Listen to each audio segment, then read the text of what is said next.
The following is brought to you in part by a grant from the Foundation for White Well-Being. Look into this dark, unforgiving glass eye, the mesh of the microphone. Tell it your deepest thoughts, hopes, fears, and desires. We will take these emotions, turn them, and feed them back to you, for we have goals, goals that your feelings will assist. This is how we rule, from the shadows, playing your emotions like puppet strings. We lead you to destinations that we have prepared, and you willingly oblige, thinking these decisions to be your own. When you do as we wish, we reward you, and when you go against us, we punish you. In a million subtle ways, we influence your supposedly free choice. By this method, we rule over a population convinced that they are the masters of their own destiny. Welcome to the Empire of Lies. Yes, indeed. Welcome back to the Empire of Lies. Happy Halloween, everyone. I hope that whatever you do, it'll be safe and fun. There was a little hiccup with the StreamYard feed at the beginning. Normally, the way that I do the intro is 3 prepared segments. For whatever reason this time, the Subscribe Star tier list supporters didn't play, and the beginning of the stream froze and hung on it. I don't know what was up with that, so we just skipped it. So for those of you financial supporters that like seeing your names at the beginning of the stream, I'm sorry that it didn't work this time. But I hope that won't be a problem going forward. So speaking of going forward, tonight, this is, of course, a scripted, pre-prepared, a pre-scripted, prepared short stream where Chris has a presentation about a specific topic. We will not be pausing during the stream to read paid chats, but we will get to all of them at the end. So I would deeply appreciate financial support. And as a reminder, I split all the proceeds with Chris here 50-50 for this stream series. I prefer paid chats over on Entropy. That's the pinned comment in the chat if you're listening live. And of course, if you're listening on replay, it is the top option for financial support in those options in the description. Also, you can send in short messages on PayPal and Cash App, as well as if you monthly support me, you can send in tips on Subscribestar, which I also split 50-50 with Chris.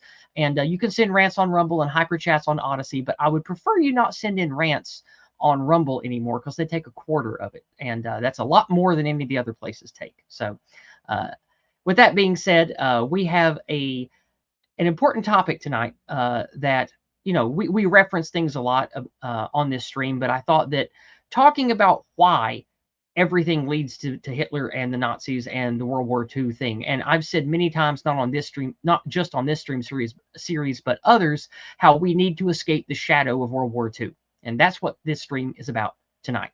So, Chris, I will turn it over to you. I will let you preface this presentation however you like, and we can get going.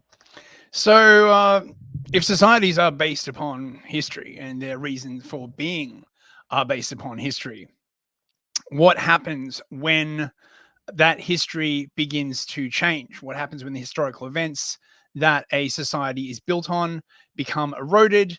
This seems to be what is happening at the moment in the West as the memory of World War II recedes. Obviously, there are people who are, desperately trying to keep it alive, but there are a number of new narratives coming about, and it's sort of debatable about what will take its place. I'm going to try and basically sort of elucidate some of these concepts about how history works in sort of constructing societies and constructing arguments, what may come next, and some sort of oblique stuff about the moral foundation of the West, the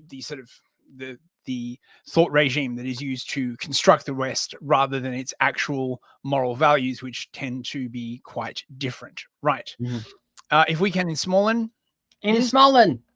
Here we go.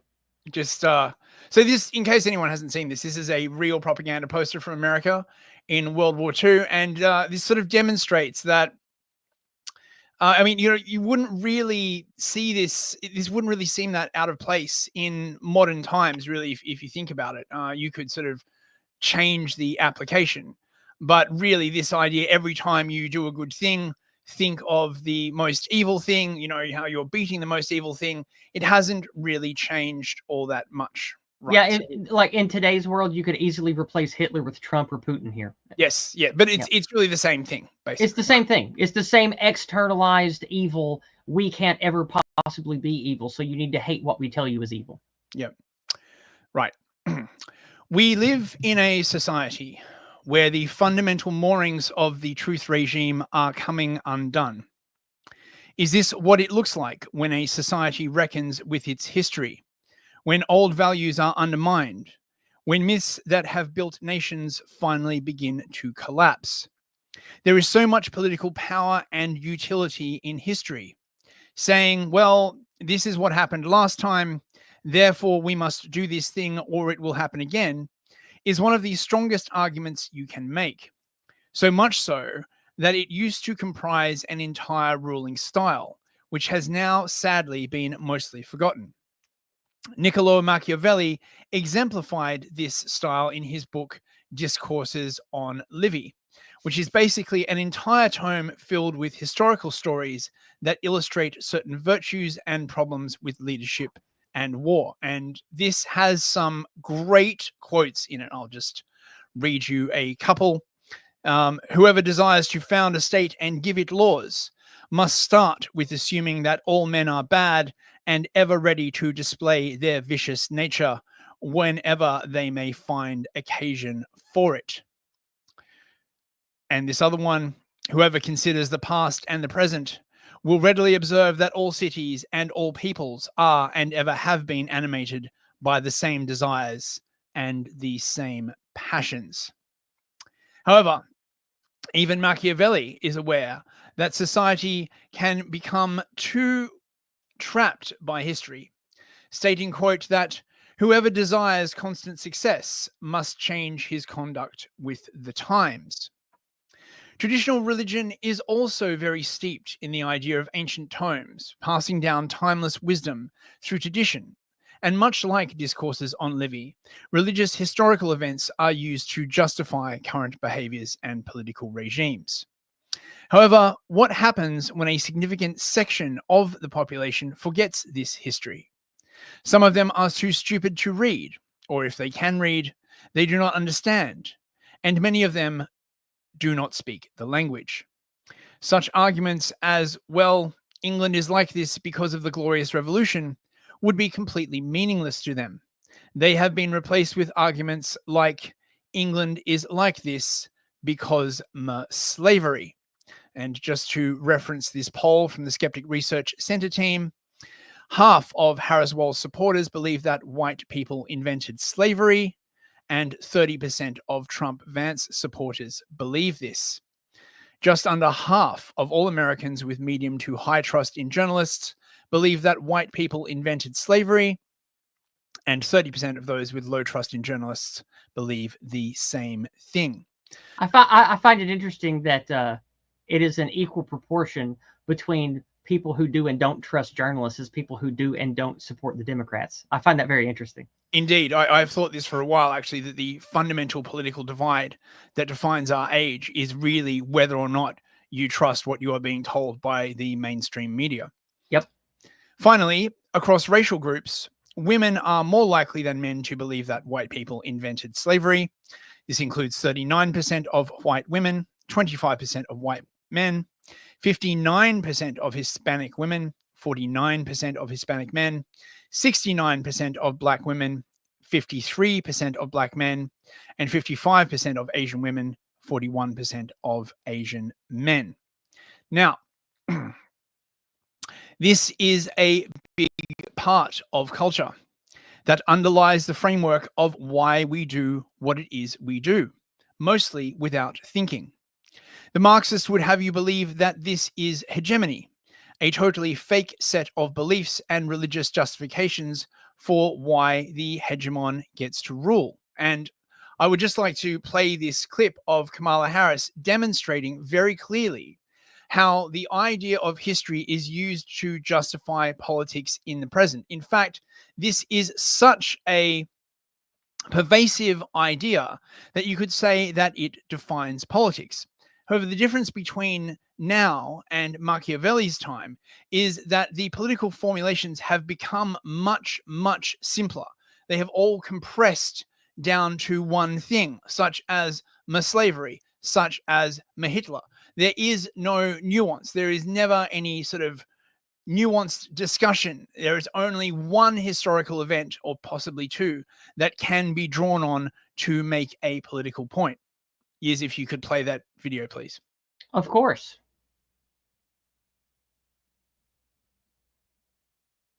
And those who came before us, the patriots at Normandy and Selma, Seneca Falls and Stonewall, on farmlands and factory floors, they did not struggle, sacrifice, and lay down their lives only to see us cede our fundamental freedoms. They didn't do that only to see us submit to the will of another petty tyrant. These United States of America, we are not a vessel for the schemes of wannabe dictators. The United States of America is the greatest idea humanity ever devised. Well, well, well. Yeah, well. So you see the point. Sorry, go on, yes. I was going to say, the reason I began to smirk during that delivery is when she says tyrant or dictator. I think of Inigo Montoya. You keep using that word. I do not think you mean what. I do not think it means what you think it means. From Princess Bride. So as that clip very, very clearly demonstrates, the kind of political rhetoric that I am trying to illustrate here.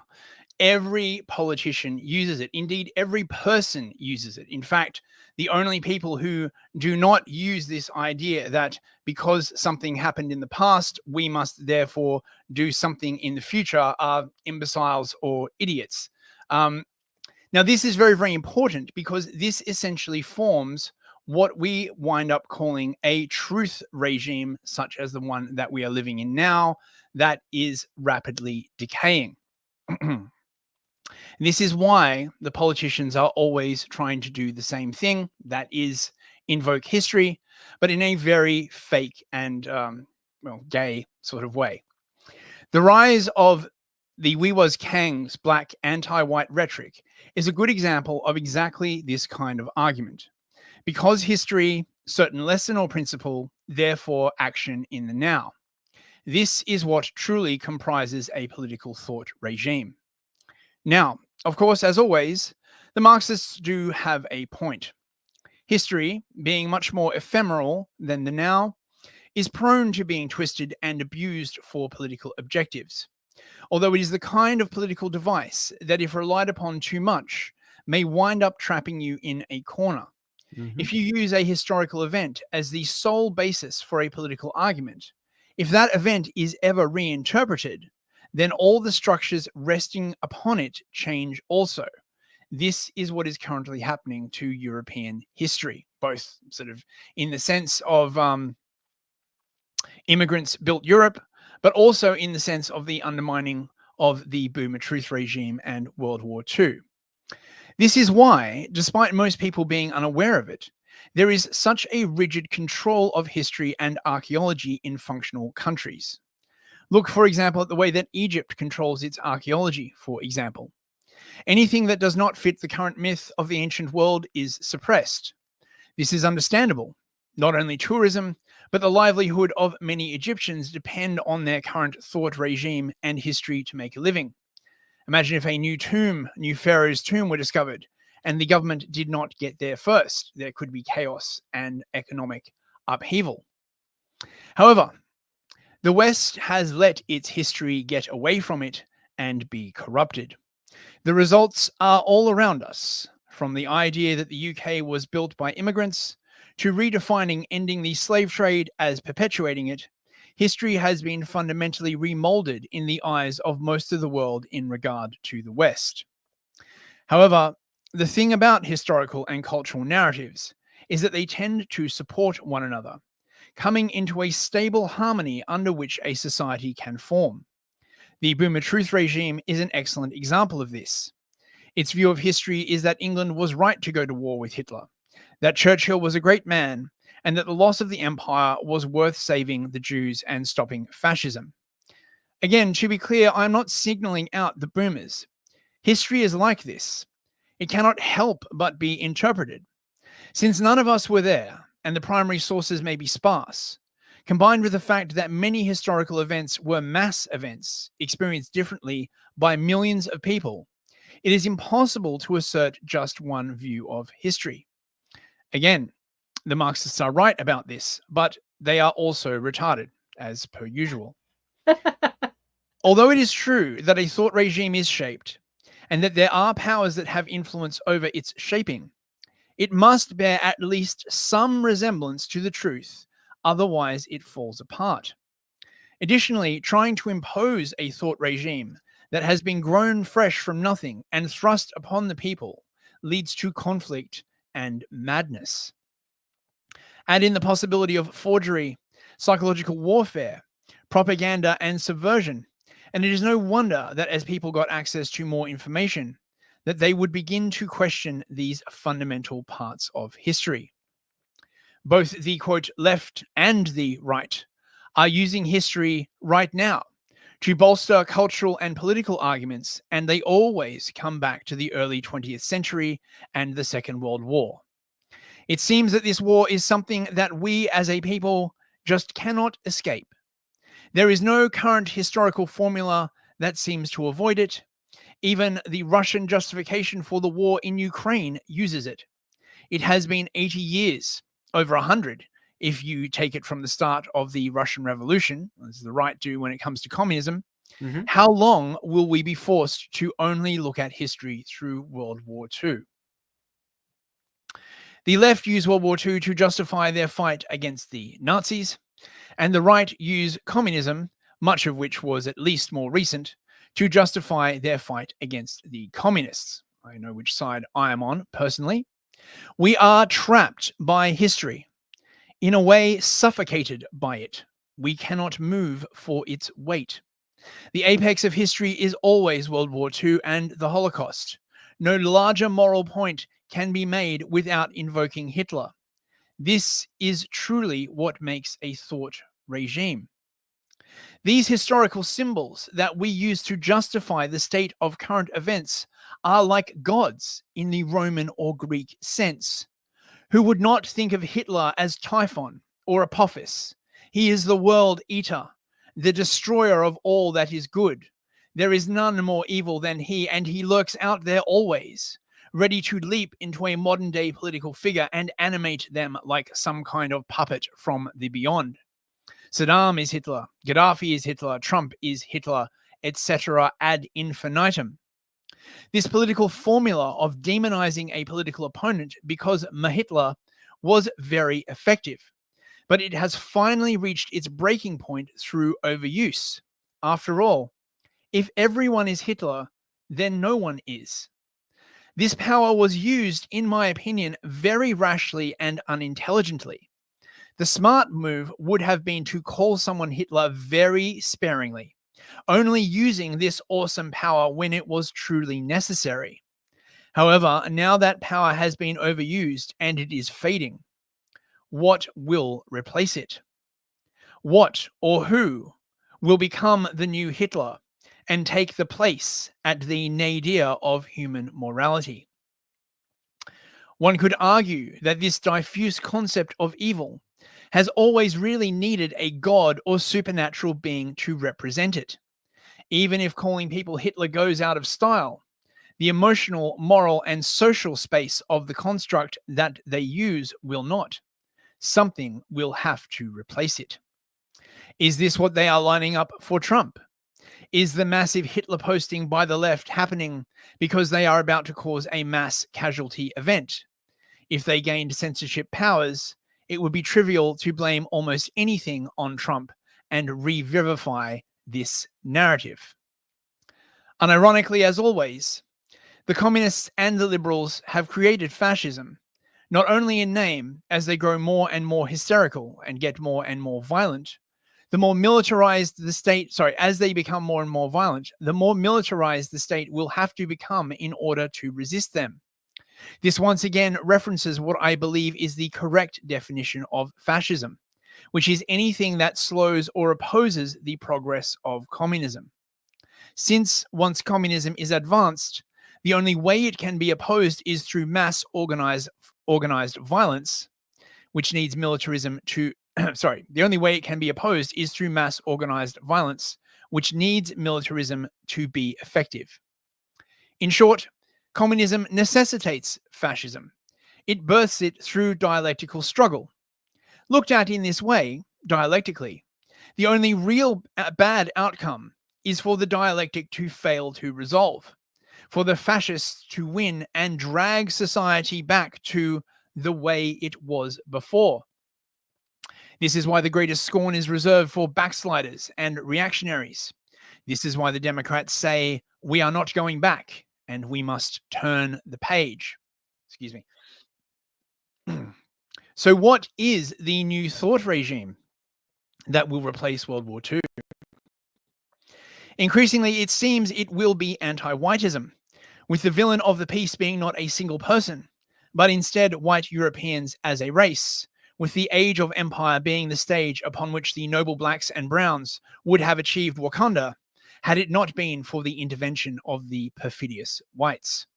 This is a very sinister development. As the liberal academics never get tired of pointing out, this kind of thought regime can lead very quickly to genocide. Now, I'm just going to put this here. You may be familiar with, I believe it was Hannah Arendt who came up with the 10 steps to genocide. Of course, this was in World War II, and she was talking about the Jewish populations of Europe and the advance of National Socialism. Interesting. That was the model upon which the UN codified what genocide was and what the signs were that they could point to oppose with sanctions and trying to get NATO involved. And I've made that reference on some of my earlier work, showing how those exact steps have been implemented by the anti-white media and the anti-white policies of our own countries to work up to steps 6 and 7 on us. Yes, well, it seems that the message is getting out. This is Logan Lansing, who is Lindsay adjacent, worked on a book with him. So he's very, very much a classical liberal. And even someone such as he is recognizing how this is going. So instead of the normal stages of genocide that we are used to in World War II, we have the woke genocide stages. The classification, where society is divided into groups based on identity politics.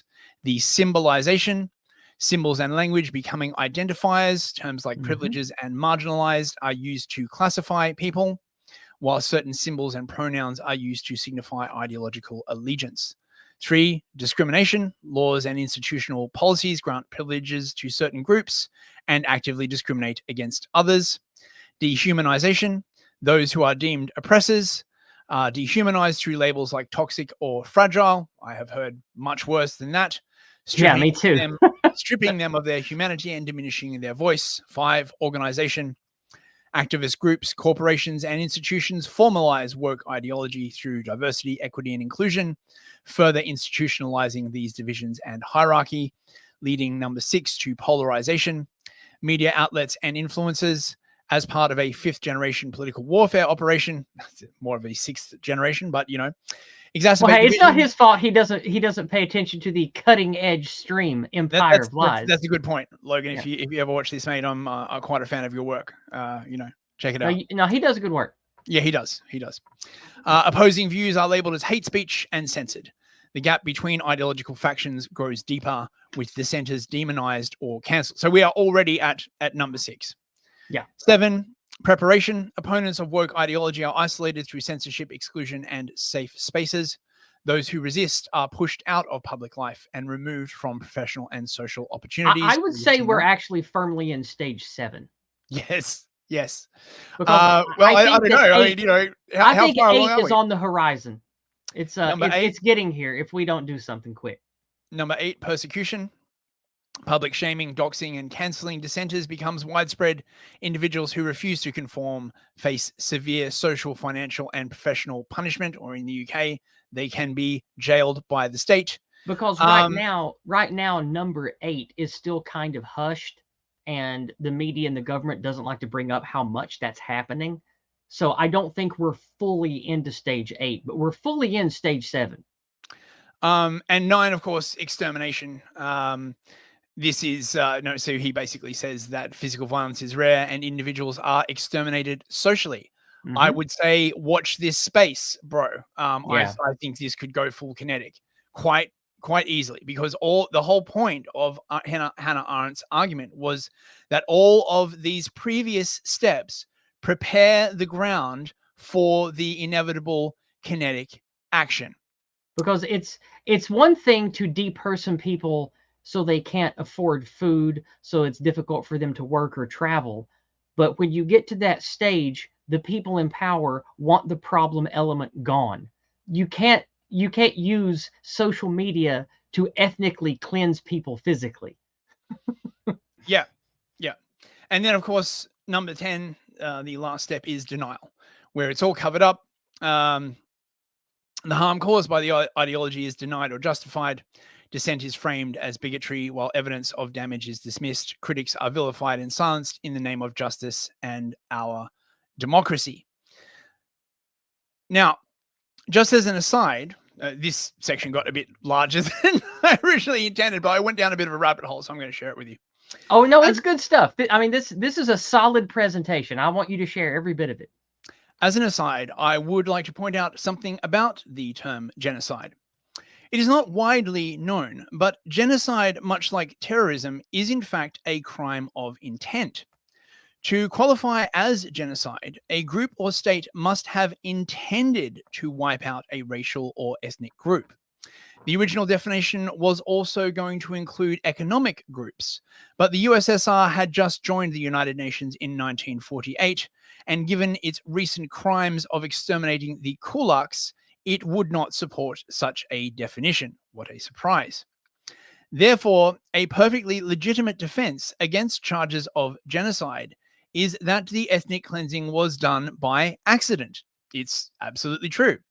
Therefore, all a government or group would need to do is to keep quiet and never openly state that they are targeting a certain group for destruction. Then implement policies that do exactly that and claim that it could not have foreseen such an outcome. Whoops! Ironically, the stupider a government appears, the more legitimate this defense will seem. Sorry, Iz, you were about to say? No, I just said oopsie. Like, yes. Oh, well, we hired these dumb people like AOC and Mitch McConnell and all these dummies. Oh, it was just a mistake. Like, we can blame every sin, every crime, if they have to, on any number of deniable assets. Now, remember, what does our military part of the horrible American empire do? It does the worst of its sins with deniable assets. Why do you think that they wouldn't do the same tactic with deniable assets like stupid elected officials? They would do the same thing. Yeah, I mean, there are actually a lot of crimes in international law that are like this, which leads me to believe that this may be one of the reasons why we now have a style of governance where the government pretends that everything happens by accident in order to avoid liability. Technically, the killing of an ethnic group without genocidal intent comes under the definition of crimes against humanity under the Rome Statute of the International Criminal Court, or war crimes if done by a military in times of war. Now, in my opinion, Clearly, what is going on in the West regarding mass immigration constitutes violations of the Rome Statute under the ICC. Wait, where's the? Oh wait, I don't have the right. Wait, where's the thing? I do apologize. Yes, so this is the Rome Statute, and again, these are. See, again, the first one is murder, the intentional killing of civilians. Well, what if you didn't intend to? What if it was a bit of an oopsie? Extermination, the intentional affliction of conditions of life, inter alia, the deprivation of access to food and medicine. Again, now you can see why the laws are drafted this way, because if it were not drafted in this way, then every single time there was a famine or an earthquake, then some population could bring charges under the ICC. This is just the way it works. Enslavement, deportation, imprisonment, or other severe deprivation of physical liberty, if in violation of fundamental rules of international law. Well, we know who interprets international law, don't we? Torture, sexual slavery, persecution, again, the intentional and severe deprivation of fundamental rights contrary to international law by reason of the identity of the group or collectively. Now, you could absolutely say that governments of the West are in breach of this, but good luck bringing a case. When I asked Grok how it is that you can bring a crime to the ICC, it turns out that you must have exhausted all courts in your country first before you can bring a case to the ICC. So unless you've got, I don't know, 10 million or more dollars and a team of lawyers in your back pocket, you ain't got a chance. Enforced disappearances, the crime of apartheid. I presume that was just put in specifically to mess with South Africa.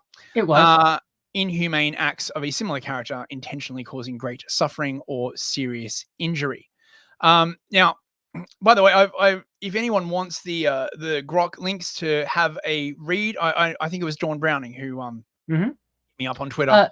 Dawn, links. Dawn, I have the links to everything we're covering tonight in the description of the stream on all 3 locations, so you can grab them at your leisure. Oh, you put the Grok links in. Okay, I did. Right. So I thought others might want to look through it since we couldn't possibly read through all of it tonight. So, right. So back to genocide generally, right, and the concept of intent. This is the Genocide Convention in the UN. The convention defines genocide as any of 5 acts committed with the intent to destroy in whole or part a national, ethnic, racial, or religious group. These 5 acts include killing the members of the group, causing them serious bodily or mental harm, imposing living conditions intended to destroy the group, preventing births, and forcibly transferring children out of the group. Victims are targeted because of their real or perceived membership of a group and not randomly. The convention further criminalizes complicity, attempt, or incitement of its commission. Member states are prohibited from engaging in genocide and obligated to pursue the enforcement of this prohibition.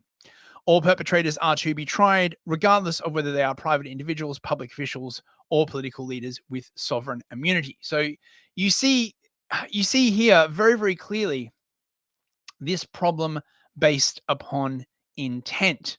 I just sort of, because again, to sort of go back to my earlier point, genocide, the concept of genocide is a critical part of the Boomer Truth regime because of World War II. But very few people actually understand what it is that the crime entails. They just sort of think it's, killing a whole bunch of people. Well, it's not. Legally, it's much more complicated than that.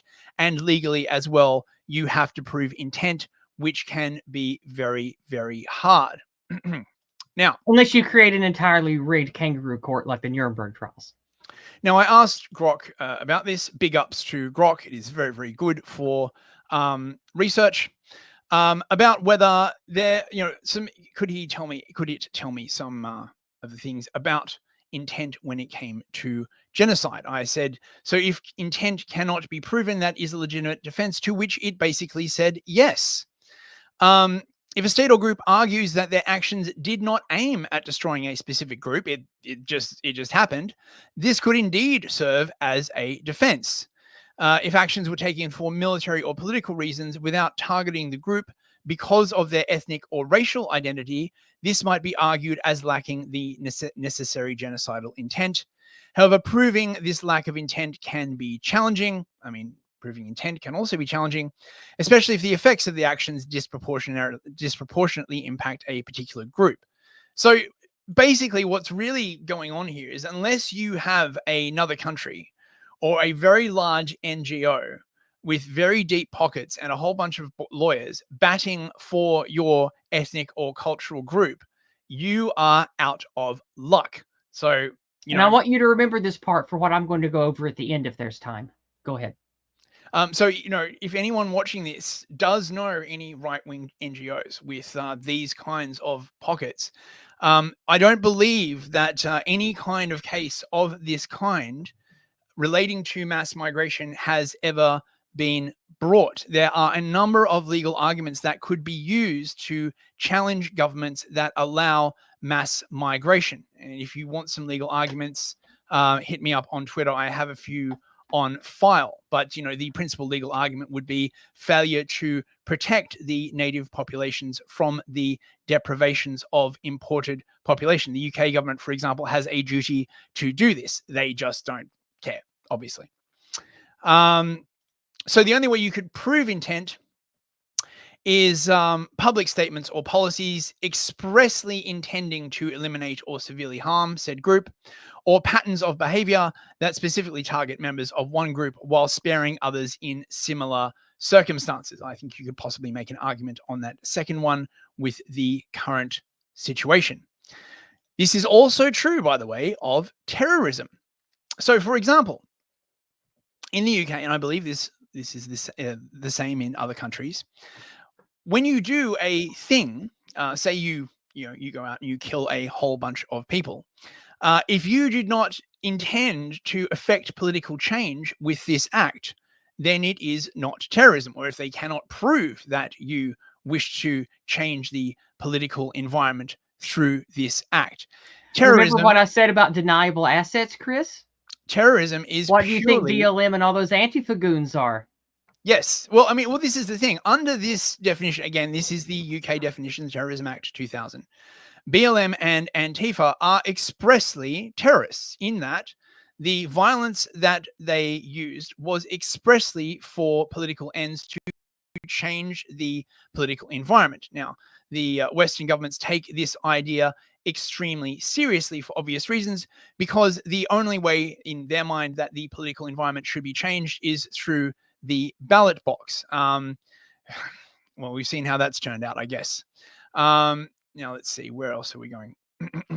You can't vote your way out of genocide. Of course, much of this is simply bloviating. When it comes to international law, it is very much made by the victors.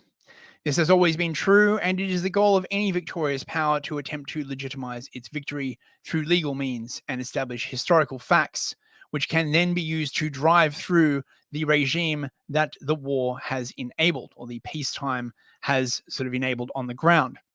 This is the real reason why discourse around the Holocaust, for example, is so tightly controlled, since it is one of the load-bearing structures of the current thought regime. It should be noted that the rise of slavery as a replacement for Hitler will not benefit the West in any way. Indeed, much like apartheid in South Africa, it will be used as a mental framework to gut the West entirely until it too becomes like South Africa.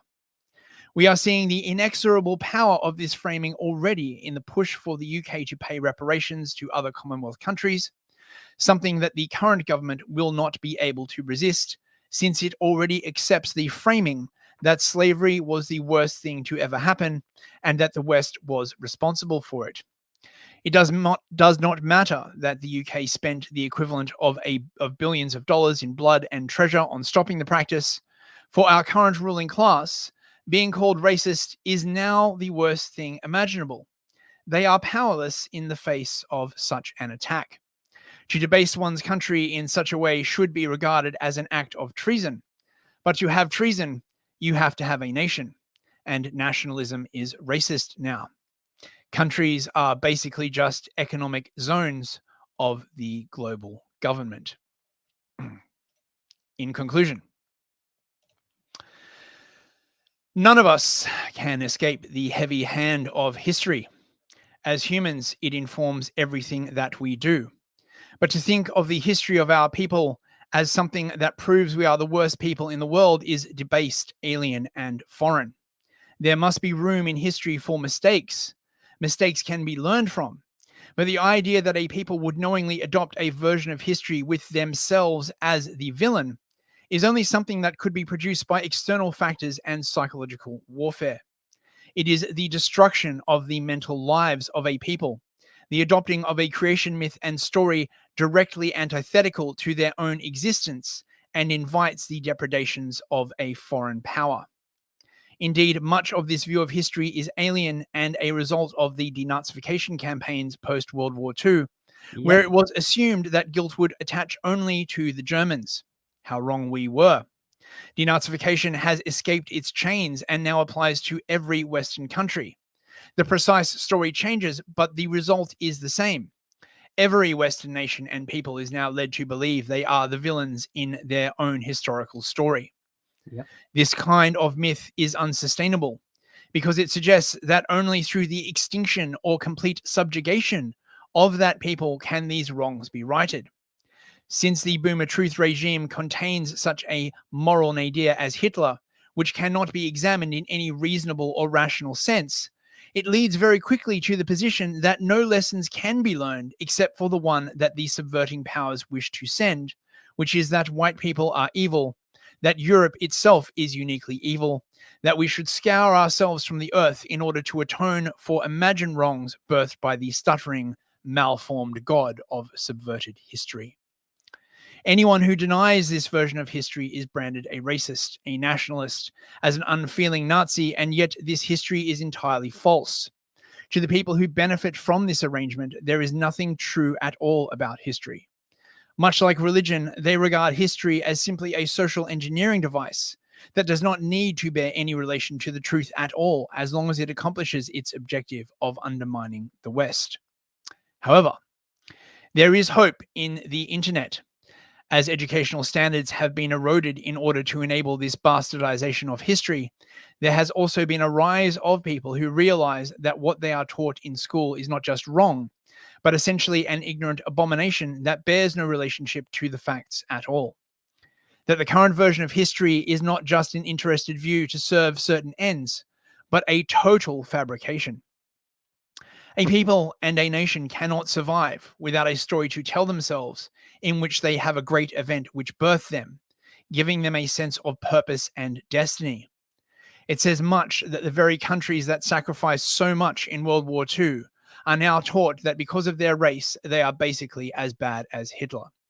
This is Godwin's law taken to its most extreme, where literally everyone becomes a mini Hitler, except for those that grovel in obeisance to the third worlders, who will do whatever they want in order to not be called racist.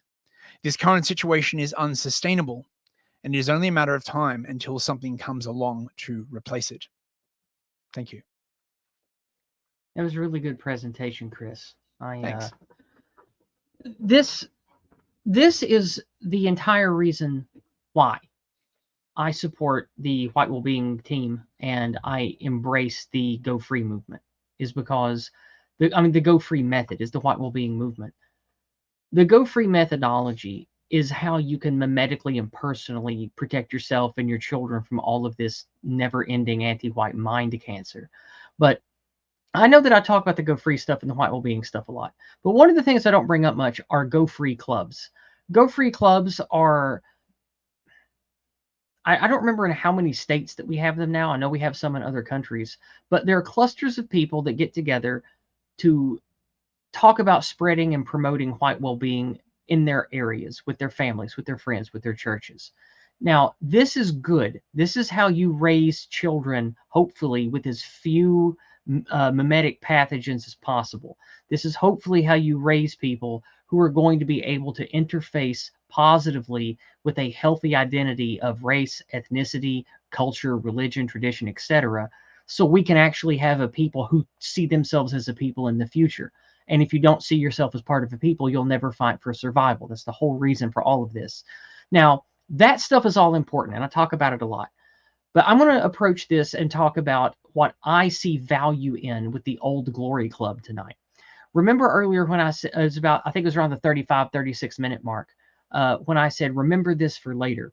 It's when Chris was talking about how you would need a lot of lawyers on your side. You would need an NGO.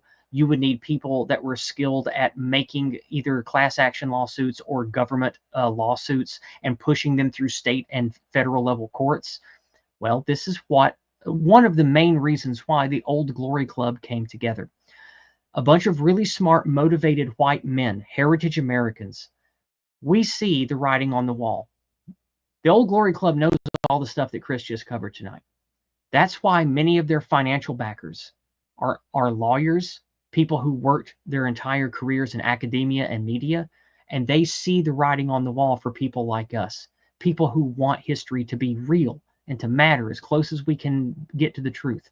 We want it to be a part of us, and we want it to reflect us, not vilify us, and tell our children to not have kids, to save the climate, or to take birth control pills and be a cat lady girl boss, or to cut their tits or genitals off and be transgender or whatever. Like, you're going to have skilled people in mid and upper levels of society to actually pull levers of power, because I understand that the Go Free method is how you raise people and create a people from a broken people. But you're actually going to need people in the system to start pushing back and grabbing those levers of power, so our enemy doesn't have levers, their hands on it instead. So the chapters of the Old Glory Club, the reason that it's a fraternity is to create not just a healthy identity for young men to be a part of, to help them get jobs, to help them have a better chance at owning property and living in a community of other like-minded heritage Americans. One of the main goals of the OGC is to get men on our side in positions of power in law, government, academia, media, so we can shape the necessary mythological elements that will let us build a people again from the ashes of our broken race. That is why they are important. Like at the big OGC event that I went to earlier this year with Chris, I talked to people who worked in Washington, D.C., who worked at big universities I won't name, important lawyers who work at 2 different important law firms in the United States. They see the problems. They see the writing on the wall that Chris just went over tonight. And the OGC is working diligently to have men in positions of power that can help get money towards important law cases, get people in academia and media that can start turning the faucet of anti-white mean pathogens off, to help promote people who are creating white positive, America positive, us positive content for generating healthy imagery for our people to grasp onto, our young people. Because those of us who are old, we already know. Like, we either know or we don't. We don't matter as much as the people who are going to have to grow up in this anti-white hell coming. And that's where the Old Glory Club wants to fix things. They want to be at the forefront of making America something better, something for us, something for the people it's supposed to be for. And that's why I love the Old Glory Club for what they're doing. Like, Chris, you met a lot of these guys. You met the lawyer guy I'm talking about. You met the guy from Capitol Hill I'm talking they're about. great people. Really, really like amazing people. Honestly, it was such a great time. I miss it already. I can't me too, wait man. for next year. Yeah, like it's really something to be in the same room with 100 high IQ, high spirited, motivated, moral Anglo men who love America, who are pro-white, who are pro-God, who are pro-country, and who actually want to do something about it via the methods available. And that's why I wanted to take Jason's Go Free method to them.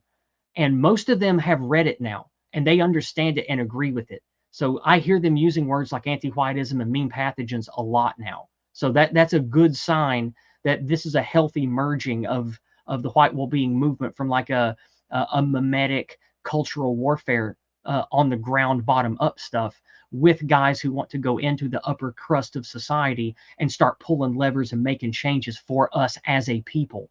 I'm really glad that we're seeing those groups have crossover and learn from each other. So that's just, I wanted to bring that up tonight to let people know the Old Glory Club is a lot more based than it seems on the surface, and it's doing a lot more with a lot smarter application and higher minded goals than you might see on the surface.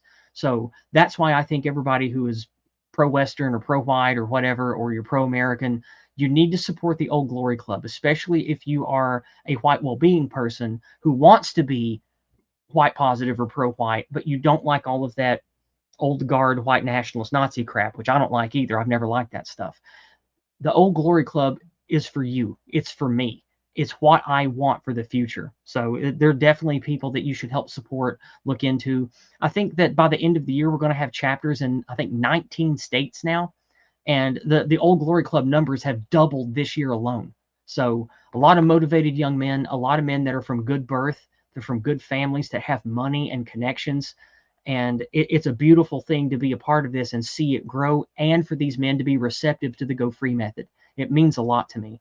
And I just wanted to share that tonight, that because I like to end with a white pill, because we talk about really dark, evil stuff on this channel. But it's important to not give up hope. That's how they will win, is if we don't care and if we're crushed. And I like to tell you guys why you should have hope and where you can find hope and network with people who are like you. So that's what I wanted to share as my part of the stream tonight. So that's all that I had tonight, Chris. But is there anything that you want to talk about, since I brought that up and talked about that? Yeah, so there is another thing. I didn't get time to add this to the script, but there is another possible founding historical argument that could be used to make a much better society, which is all of the horrible stuff going on right now. If we survive, if we make it through, then that incredible sort of chain of happenings, that struggle, will be a powerful mythos that can be used to found a new society. The lessons that were learned during such a period can also be used as a framework for, say, why we should have this kind of society and not another kind of society, which is essentially how thought regimes come about. Now, there's no such thing, I guess, really as a thought regime that coincides with the truth all the time, but that's not the point. It's like asking for a house where every single corner is exactly 90 degrees and every single thing is planed atom smooth. That's not the point. The point of a house is that it keeps the rain off your head. The point of a thought regime is that it allows for a functioning society. And the thought regime that we have at the moment is absolutely not allowing for a functioning society. So I hope that after this period is over, if we do not tip into revolution, then rather than the sort of we was kangs, all white people be evil, sort of slavery become the new Hitler, it will instead birth a new society based upon the troubles of this period. And again, I know I big up the Go Free method a lot, but if we are going to have to rebuild, if the worst comes to worse and this does get really, really bad, we're going to need people in the right mindset, saying the right things and having the right ideas and goals to build us something from the ashes. I know we say from the ashes a lot, but it could get a lot worse than it is now. Like, things could still get a lot better, and we might actually come out of this without losing everything. I have a lot of hope for America, and I even have some hope for Europe too, as long as they get their asses in gear over there. But it's like, you can't let hope go out, and you have to realize what you're capable of doing. That's what my morning walks have been about a lot in the last couple of months, is getting down to earth and saying, what can you actually do? You can't fight governments, you can't change systems, but what you can do is be a positive witness to others, lead by example, live a pristine life as best as you can, speak truth, and use the right language and the right ideas to cultivate, to curry that kind of favor with the people who are worth surviving. And if worse comes to worse, our race is going to be hit with a serious culling, because so many of us are just destroyed by white erasure and anti-whiteism. Like, they're just not going to have the will or the identity to make it when things get hard. So, but again, that's what we're all working on. That's why we're here. So, shall we begin? I was going to say, let's go ahead and embiggen. I changed the color of the reminder banner to send in your paid chats to a Halloween color because I like being festive. So Nice. all right, okay. Let's see what we've got in the chat. We have one Odyssey message from Jeffrey Mill. Thank you very much, Jeffrey Mill. Jeffrey Mill sends 14 white heart and 14 US dollars. Well, 14 and white heart back to you, my good man. Thanks, Jeffrey. Appreciate it, mate. Much appreciated. No rants on Rumble. Let me refresh Entropy again. Entropy did that thing where it kept logging me out during the stream. So I'm actually going to go to my Entropy account page and make sure that we didn't get any paid chats that I missed. Let me refresh this again. Okay, no, nothing showing up here. However, Monday night, right as we were leaving, Deck Monkey got me. He always tries to send in a paid chat right before we leave. And right as I was ending the stream, he sent me $25 on Monday just to ask if I had any Halloween plans. So that's nice. That was a Monday one. So technically I can't split the money with you on that one, but I wanted to bring that up because I like to get to paid chats the next stream if I can. But Stumbling says you just sent an Entropy, so give it another check. I refreshed it, nothing's showing up. Let me try this again. Oh, okay, yeah, there it is. I just had to refresh again. Okay, good. Over on Entropy for $3 US. Thank you so much, Stumbling, longtime friend and supporter of the channel. Stumbling says, often a loss is really a gain. Eating less can be good. Cutting out every hint of anti-whiteism from your life and your mind is good too. Never worry that you're losing something. Be focused on what you can gain. Yeah, it's good advice, man. Good advice. Yeah. All right, let's check old PayPal here. Stanky old PayPal. See how it's doing. All right. Well, it's taking too long to refresh. Let's look at Subscribestar. Okay, no new tips on Subscribestar. And Cash App is still being weird. I don't know why it's telling me I don't have internet. I'm going to close the app and try again with Cash App. It's just not having it. Let's try that again. Over on... Oh, it looks like we do have something on PayPal. Come on, PayPal. Why are you so slow? All right. Oh, good old Dawn. Dawn, with no message, just sends us $10 again, Chris. Oh, thanks, Dawn. It's nice to see you around Twitter, by the way. Listen, if any of you guys listening, you can find me on Twitter at malinformedtv. If you're interested in sharing my thoughts, I love like chatting with people on Twitter. So, hit me up, guys. Yeah, and same with me. You can send me PMs if you want. I oftentimes don't respond because it'll be either hidden because of security features on Twitter, or you can't message me at all until I initiate a PM. But if that's the case, just tag me somewhere and say, hey, yo, I want to talk to you privately or whatever. Oh, yeah, just reply to the thread or something like that. And I'll see it. I got a very nice compliment from Wing It Productions. Good to see you, buddy. I haven't seen you around for a while. I hope you're doing okay, and I hope your content's okay. I speak beautiful words. Well, thank you. Chris, I think, speaks beautiful words, too. He puts a lot of effort into these presentations, and I hope that you can check out some of his work on his channel, too. But thank you very much, Wing It. I appreciate that. I do my best to think about how I can speak inspirationally, because that's what I needed when I was young, and I didn't get. So that's what I want to give. All right. We have 2 on Cash App from Jason Kuna, the No White Guilt guy, tonight. 2. So we will start with his first one for $10 US. Thank you so much, Jason. Thanks, Jason. He says, my $10 one didn't make it through on Tuesday. Bad reception. Well, thank you. No, I had a good stream with who did I have it with on Tuesday? I've done a lot of streams this week because it's a holiday week. Who did I stream with on Tuesday? He might have meant Monday, because I only did a private recording on Tuesday. Yeah, I only did a private. He must have meant Monday. Well, thank you very much, Jason. I appreciate you sharing the money with me, brother. And for $6 US, he sends, and he says, great presentation tonight. That's for you, Chris. Oh, thanks very much, Jason. Appreciate it, mate. Folk, Tithe, and Kip. Well, thank you, Jason. And thank you for the method. Oh, yeah, right there it is. He just said, yeah, he meant Monday. There we go.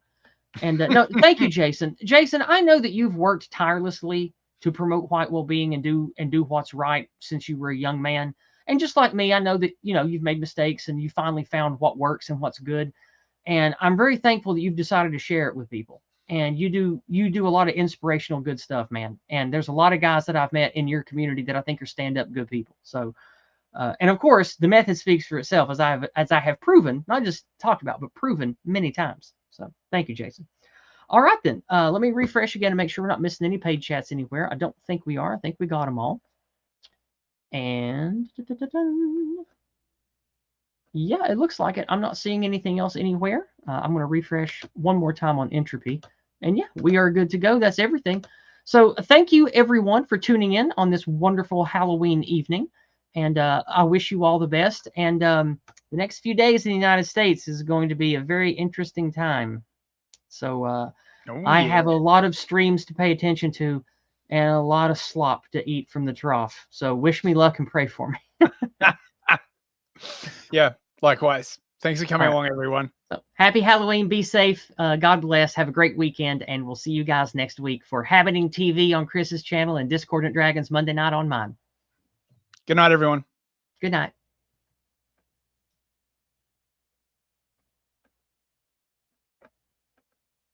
And we did it. We are no longer live.